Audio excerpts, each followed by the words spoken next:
because of Sherry's tribute. Because those of us who knew him knew that's exactly who he was. And if you didn't know him, then you would have known him then. And you know, I asked him one time, I said, "Sir, how you get that name?" And there was two versions. So back in the days, growing up in the country, you know, you never had any telephone or anything like that. So in order to get your message across, you have to shout from house to house. And a program came on the radio. So in those days, there was a program from Jamal named Lenny Lerner Saddlehead that people used to listen to. And there was a character named Saddlehead, and because of the uproars, right? So one day the program was coming on, he was telling me, they were shouting out and he thought they was calling him. Wow. But they were shouting, "Satellite, satellites" on the radio, and he answered. So that was part of the beginning.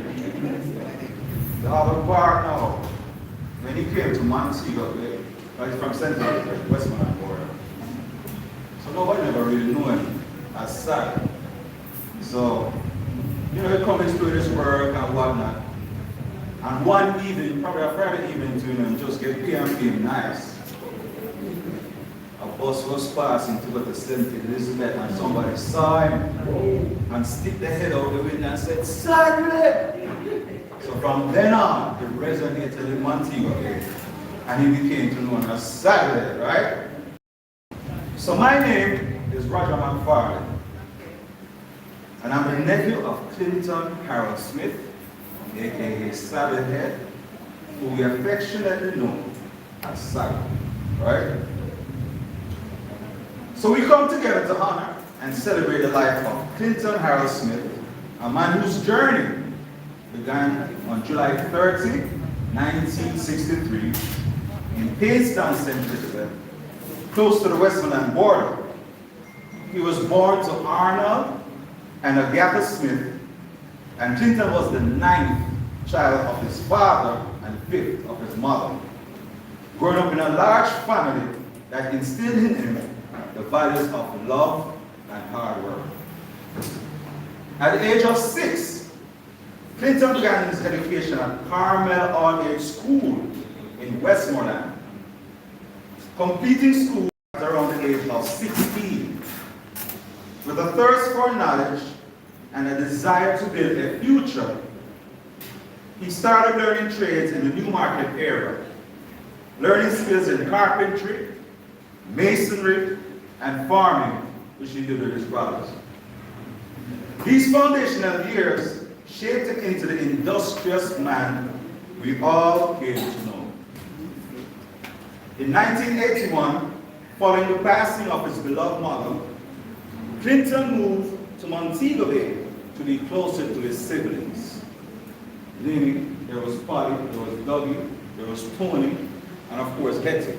They all lived in and around Montego Bay, so he wanted to be closer to his siblings. Initially, he stayed with his older brother, Tony, in Mount Salem, where he found both support and a new beginning. It was here that he began working with an engineer, further developing his talents in construction and carpentry. His exposure to steelwork during this time would carry him throughout his life. So he got better and better, and he became very good at steelwork. He eventually made his home in the Tucker district, where he built not only a house, but he also built a small shop that became a cornerstone of the community of the whole Tucker district, right? So he was embraced by friends who welcomed him as family.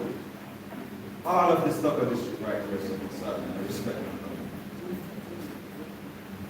Their bonds were strong. They supported one another through life's challenges, embodying the true meaning of community. His work ethic was unmatched, and he contributed to various construction companies in and around Montego Bay before health issues forced him to resign, circa 2022. Even then, Clinton remained a vital part of the community, running his shop and offering help to those around him.